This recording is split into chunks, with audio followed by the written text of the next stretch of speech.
На британскиот премиер Борис Џонсон му било кажано да замине во самоизолација, откако бил во контакт со лице позитивно на COVID-19, соопшти синоќа од неговиот кабинет на Даунинг Стрит. Тој ќе продолжи да работи од Даунинг Стрит и ќе води владата во битката против пандемијата на вирусот корона, изјави портпаролот на премиерот, кој беше хоспитализиран на почетокот на годинава поради симптоми на COVID-19, пренесува Reuters. Според соопштението од владиниот кабинет, британскиот премиер Борис Џонсон се чувствува добро и нема симптоми на коронавирусот.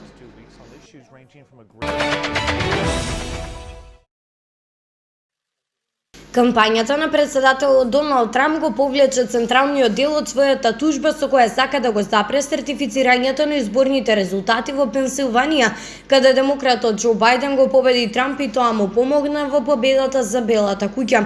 Пред рочиштето во вторникот за овој случај, кампањата на Трамп во неделата ги отфрли наводите дека 682.479 гласачки ливчиња по пошта из отсутните лица биле незаконски обработени без да се гледаат незините представници. Намалената тужба за кампањата понесена во Федералниот суд во неделата и одржува целта да ја блокира Пенсилванија да ја потврди победата на Бајден во државата и го задржува тврдењето дека демократските гласачи биле третирани поповолно од републиканските гласачи.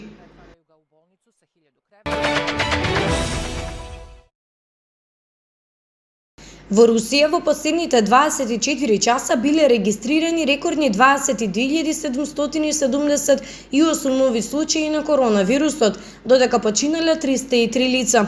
Во изминатите 24 часа беа регистрирани 303 смртни случаи, што е намалување во споредба со претходниот ден, кога тој број беше 352.